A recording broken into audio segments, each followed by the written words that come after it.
Sejam todos muito bem-vindos nessa semana de comemoração e assim, com os nossos corações muito felizes, harmoniosos, de forma amorosa, nós vamos começando a nossa reflexão de hoje. Vamos iniciar a nossa reflexão.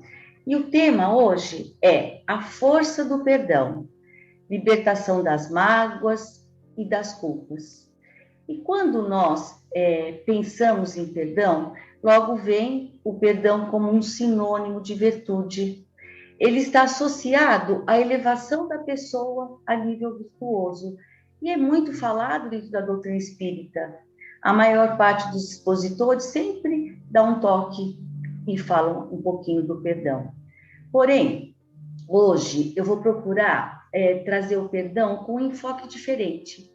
Não que ele não seja uma virtude, ele é uma virtude, sim, é um sinônimo de virtude, de elevação espiritual, mas hoje nós vamos tratar o perdão como um processo, uma libertação, uma conquista individual, uma força, uma ação profilática que, quando nós desenvolvemos essa força, ela pode nos auxiliar a nos libertar das mágoas e das culpas. Então, nós vamos fazer uma analogia do perdão como se fosse um medicamento, que quando nós estamos doentes fisicamente, nós tomamos remédio. E quando nós estamos doentes da alma, nós precisamos o quê? Utilizar o perdão. Então, o perdão seria um medicamento para uma alma doente. Agora, quando a gente fala assim de uma alma, nós estamos se referindo a que alma? Para que alma cabe essa reflexão?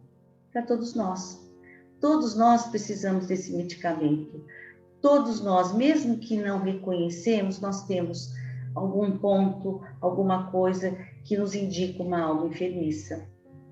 E toda vez que nós nos sentimos doentes fisicamente, nós recorremos aos remédios. E nós ficamos tranquilos esperando o efeito do medicamento. Nós temos uma dor de cabeça, tomamos um remédio e aguardamos o efeito do remédio. Porém, quando as dores, elas são dores da alma, é diferente. Nós não buscamos um medicamento para essas dores. Nós não conseguimos entender quais são esses sintomas de uma alma enferma. Então, o que acontece? Nós acabamos ficando ansiosos, inseguros, e muitas vezes essa ansiedade, essa insegurança acaba nos levando a termos doenças físicas. E que dores são essas que eu estou falando? Que dores são essas? Que são essas dores da alma, que são sintomas de uma alma doente? Por exemplo, os nossos próprios pensamentos enfermiços, as nossas queixas, as nossas mágoas, as nossas prevenções, as nossas antipatias, as nossas culpas. Esses são os sintomas de uma alma enferma, que também deve ser tratada com medicação adequada. Só assim podemos restaurar o nosso equilíbrio. Então, vamos procurar explicar melhor o que são esses pensamentos enfermiços, esses sintomas de uma alma doente. Por exemplo, as nossas queixas e as nossas mágoas. Muitas vezes, nós nos vemos fixados numa ideia, remoendo uma situação, algo que nos magoou, e isso faz muito mal. Nós estamos tomando banho e vem o pensamento. Estamos dirigindo e vem esse pensamento. Então, nós remoemos aquela mágoa. Isso, como eu falei, faz mal. E como nós nos queixamos das coisas? Um exemplo simples. Se está frio, nós reclamamos. Se está calor, reclamamos. Se chove. Vocês perceberam como nós nos queixamos? Nós somos pessoas cheias de murmúrios, lamentações, queixas, reclamações. Isso tudo são o quê? Pensamentos enfermiços. São sintomas de uma alma enferma. E as nossas prevenções e antipatias? Nossa, muitas vezes somos convidados para um evento e logo de cara a gente fala, não vou, não gosto do lugar, Ah, não gosto do ambiente, não gosto do tema que vai ser falado, não gosto das pessoas. Nós nos fechamos para o mundo e para as pessoas. E a antipatia? Nossa, acho que a maioria de nós já usou essa expressão. Os nossos santos não combinam. Gente, santo é santo. Jamais um santo não vai combinar com outro santo. Então, ainda, nós falamos bobagem. E isso, o que que é? Um pensamento, são pensamentos enfermiços. Esses pensamentos, eles estão solicitando uma medicação adequada. E é muito importante nós entendermos realmente a necessidade dessa medicação adequada. Porque, como eu falei lá no comecinho da nossa reflexão, que o perdão é uma medicação.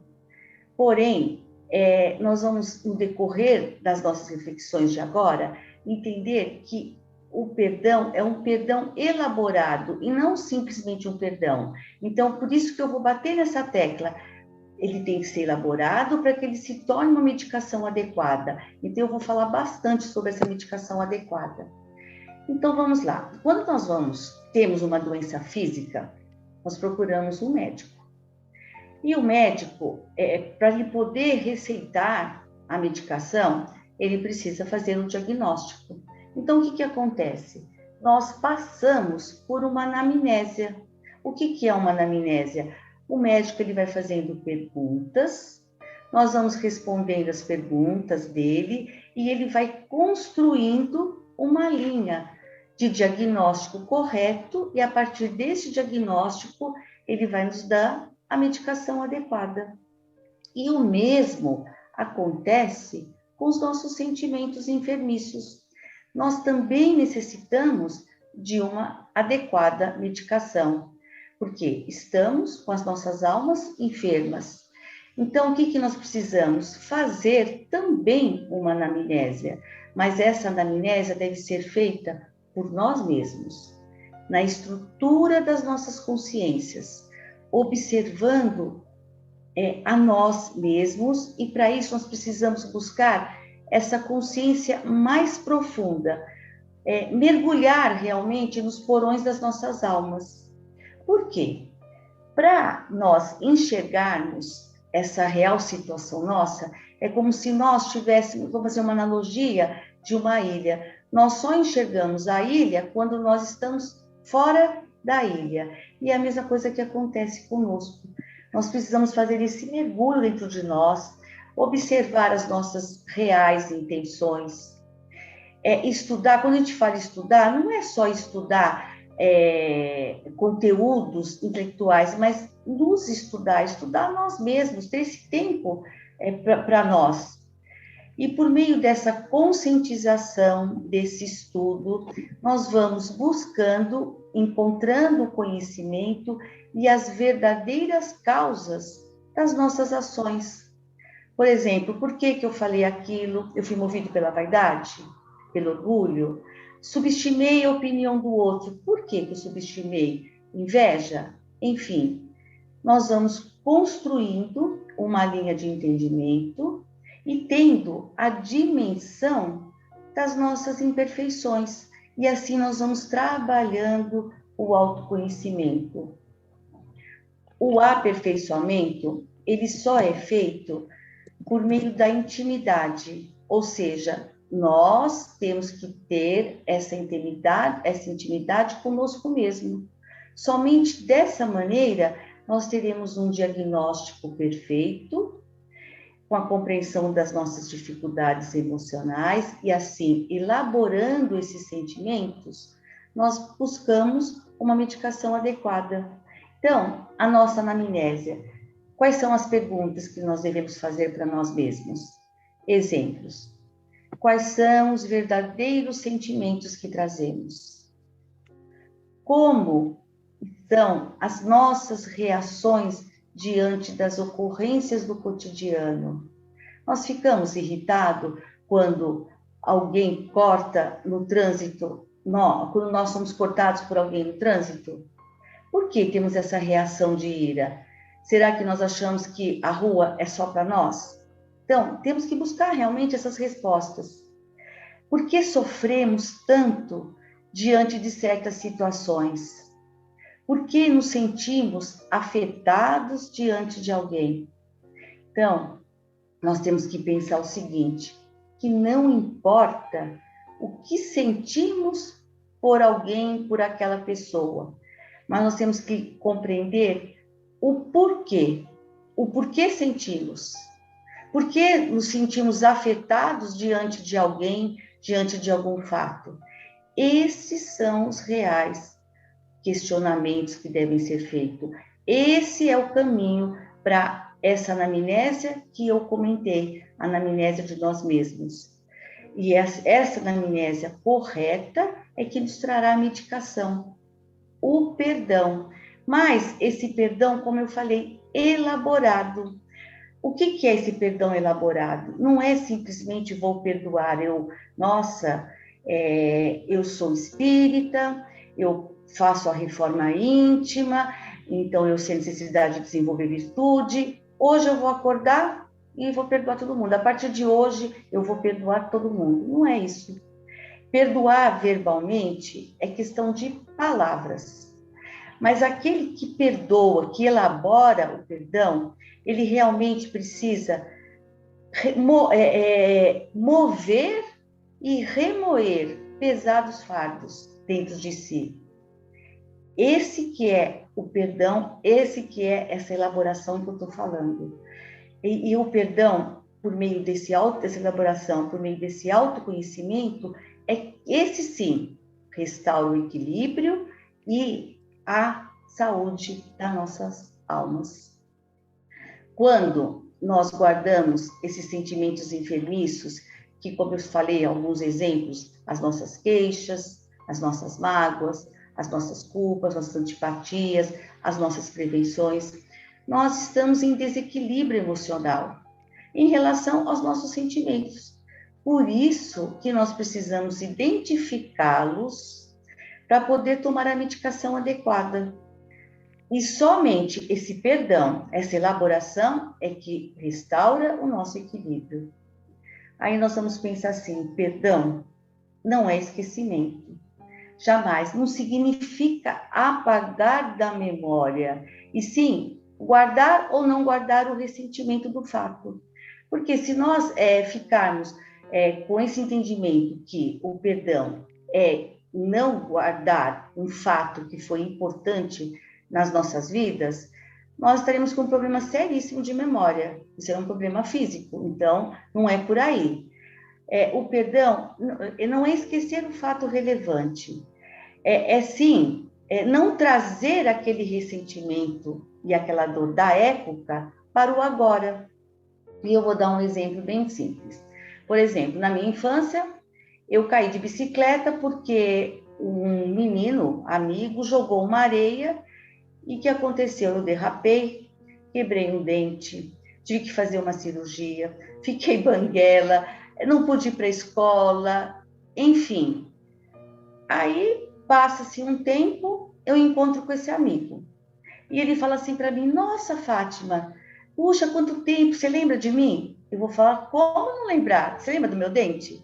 Só que eu vou ter essa ideia do que aconteceu, mas uma releitura do acontecimento.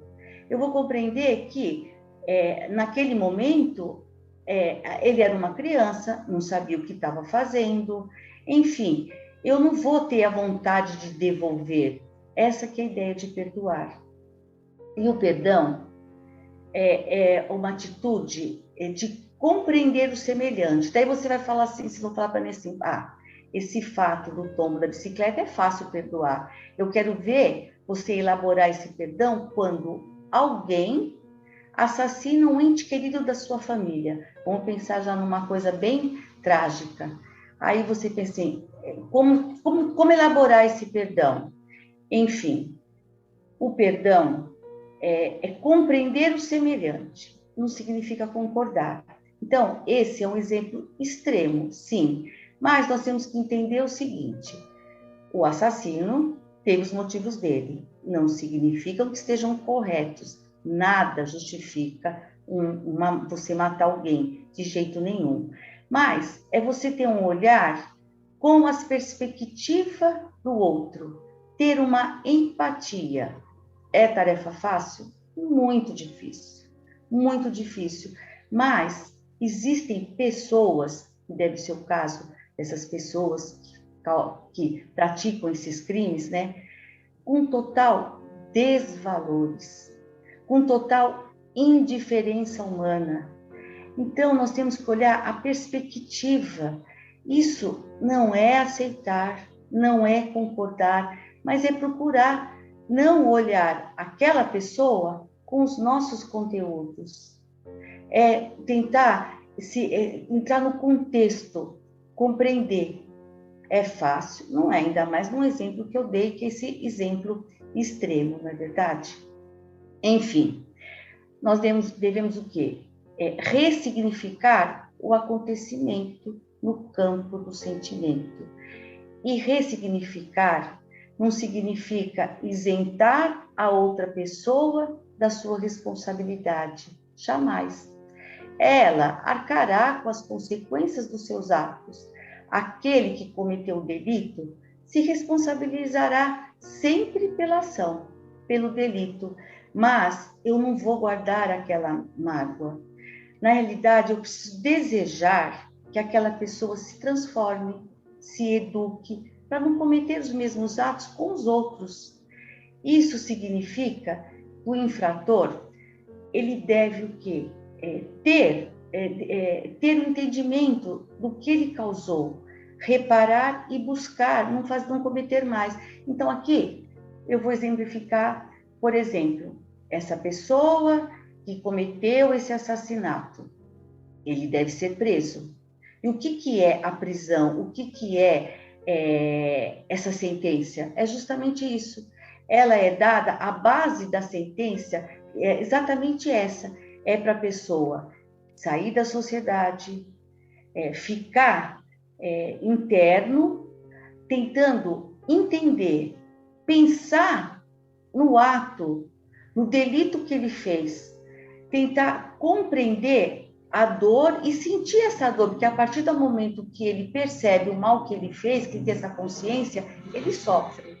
A partir daí, ele deve reparar, ele vai ficar preso, e quando ele sair, buscar ajuda a outros para não errar também. Então, esse é o sistema carcerário, ele foi baseado nisso. Porém, a gente vê que não é assim que acontece, mas essa é a fundamentação das penas e do sistema carcerário que nós temos. O perdão é uma força, uma ação profilática para uma boa convivência. E aqui eu dei dois exemplos, um de coisas pequeninas do cotidiano e outras grandes, bem difíceis de serem elaboradas. Vocês viram que são dois extremos. Lógico, gente, que no extremo da ação e da dor, com certeza, não é fácil o perdão. Mas, como eu tenho falado desde o começo, é uma elaboração para nos auxiliar a diminuir essa ideia de vingança que ainda é tão presente em nós. Ou seja, nós temos essa ideia de justiceiro ao invés de justos. Nós queremos que a pessoa pague o que fez, sinta a nossa dor, pague com a mesma moeda. Muitas pessoas você ouve falar assim, Deus tarda, mas não falha. Ou seja, é lógico, gente, que no momento do sofrimento, no momento da dor, está tudo certo. Se sentir com raiva, magoado, ressentidos, faz parte do processo. Mas o perdão, essa elaboração, ela deve ser uma oportunidade, devemos enxergar como uma oportunidade para trabalharmos esse sentimento de vingança, atenuar esse comportamento nosso e da sociedade. O nosso senso de justiça, ele olha para a pessoa. E, na realidade, a justiça, ela deve se fazer ao ato e não à pessoa. Quando nós olhamos para a pessoa, nós temos esse perfil de justiceiros e não de justos. Então, ressignificar o sentimento não é apagar a dor. Não significa que a tristeza vai embora, que nós não vamos mais ter saudade daquele ente querido. Não é isso, não. É tirar a revolta, a mágoa, é deixar de querer ser o justiceiro, tirar essa ideia de vingança. E o perdão é o remédio. É uma força que nos recompõe a alma doente, experiência de paz interior, compreensão de forma de viver, e é esse aspecto que nós precisamos trabalhar. É uma elaboração, não é tarefa simples. E aí vocês podem me perguntar, e quando se inicia essa tarefa? Quando que nós estamos prontos para essa elaboração do perdão? Aí eu respondo, na tomada da consciência, por meio do autoconhecimento, quando nós percebemos o mal que nós estamos fazendo a nós mesmos. Aí nós nos perguntamos, por que estou assim se me faz tão mal? De novo, é uma elaboração. Aí eu preciso me perguntar, por que vou guardar isso? Estar ofendido é permanecer na sombra. E esse estado nos consome. E, de novo, eu vou falar para vocês, perdoar não é acordar de manhã e falar, a partir de hoje eu vou perdoar todo mundo. Não é. Perdoar é perceber a impropriedade do pensamento enfermiço. É uma elaboração. E eu, assim, me inspirei muito no livro Palavras de Vida Eterna, na lição 61. A lição, ela fala assim, que o perdão é um santo remédio. E lá, eu vou falar algumas citações que eu pensei dessa lição, que esse livro é do Francisco Cândido Xavier, pelo Espírito de Emmanuel. E Emmanuel fala assim, perdoar a quantos te aborreçam, perdoar os quantos te firam, perdoar agora, hoje e amanhã, incondicionalmente. E aí, Emmanuel está nos mostrando que essa elaboração do perdão é algo do cotidiano, que é um exercício diário que passa, com o tempo, a fazer parte da nossa personalidade. Lógico, gente, que é natural sentirmos a raiva, a chateação. Isso faz parte do nosso processo de evolução. Porém, quando temos a tomada de consciência e percebemos a impropriedade, o dano que está nos causando, vem o momento da elaboração. Para que remoer tudo isso? E assim nós vamos trabalhando nosso autoconhecimento, elaborando o perdão, essa força, e é esse perdão elaborado que é essa força que nos liberta das mágoas e das culpas. Esse sim é o remédio que cura as nossas doenças da alma. E nessa mesma lição, Emmanuel fala assim, recorda que todas as criaturas trazem consigo as imperfeições e fraquezas que lhes são peculiares, tanto quanto ainda desajustadas, trazemos também as nossas. Então, aqui Emmanuel está falando de todas as criaturas. Então, todas as criaturas, inclusive nós fazemos parte desse todo. E nessa mesma lição desse livro, ela se inicia com uma fala de Jesus, que está em Lucas, capítulo 23, versículo 34, que no momento do Calvário, Jesus fala assim, Pai, perdoa-lhes, porque não sabem o que fazem. Então, significa que Jesus, ele se colocou no lugar do outro.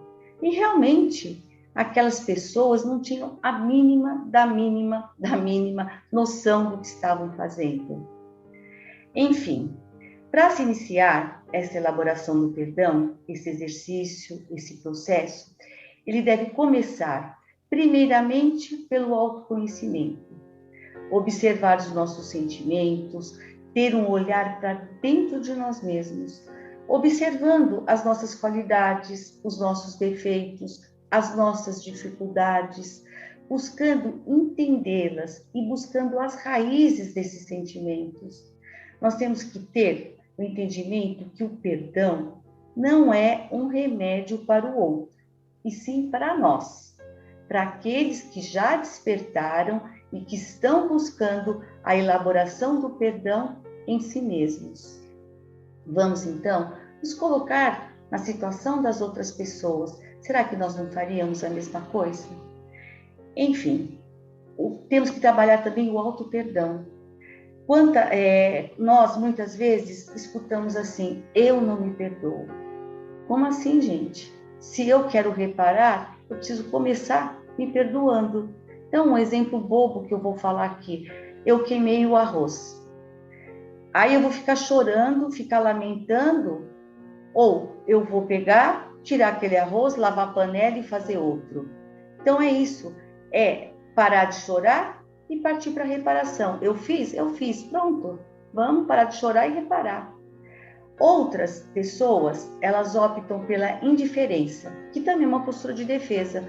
Ela fala assim, perdoei fulano, mas ele segue a vida dele e eu sigo a minha. Isso também é uma postura de defesa, uma postura de não encarar a sua real situação. Por quê? Elaborar o perdão é doloroso. Muitas vezes, quando nós nos mergulhamos dentro de nós vamos nos ver como egoístas, como invejosos, com essas paixões. E é difícil a gente se perceber desse jeito. E a vida pode, em algum momento, trazer essa pessoa no nosso convívio. Então é melhor que a gente faça essa elaboração. E quando tem algo de errado, alguma coisa mal resolvida, nós temos que entender que sempre tem os dois lados. Às vezes, e pode ser que muitas vezes, nós também participamos daquela mágoa, daquela contextualização daquela mágoa. Bom, o perdão. Ele deve ser entendido como um instrumento das nossas provas. Por meio, nós vamos desenvolvendo esse perdão e vamos passando de ano e vamos evoluindo, melhorando o nosso crescimento espiritual. Hoje também é muito comum a gente bloquear as pessoas. Na realidade, eu que sou o problema, não a pessoa que não compartilha a mesma ideia que eu. Eu é que vou lá e bloqueio. Então, olha só o entendimento do subjetivismo das nossas ações. E Emmanuel, ele fala assim ainda, que Jesus, deixando os ofensores nas inibições próprias a cada um, ele sustentou em si a luz do amor, que dissolve a sombra, induzindo-nos à conquista da luz eterna. Então, o que significa isso? Que Jesus, ele não guardou a mágoa, ele não ficou com ressentimento, ele seguiu seu caminho e deixou a cada um as suas próprias inibições. Então, o perdão é isso aí, é uma necessidade, não significa apagar o fato, é querer que a outra pessoa reeduque as próprias inibições. Significa não manter a revolta, não querer retribuir. E finalizando a nossa reflexão, concluindo, o que é esse perdão, essa elaboração? Significa querer que a outra pessoa reconquiste a si mesmo e repare as ações. Não é simples, não é tarefa fácil. Se fosse, não teríamos tanta vingança, tanta incompreensão nesse mundo. Não se faz no estalar de dedos. É difícil, mas é uma tomada de consciência. É cair em si. Gente, essa era a minha reflexão. Eu espero que vocês tenham aproveitado e que nós possamos refletir melhor sobre o perdão.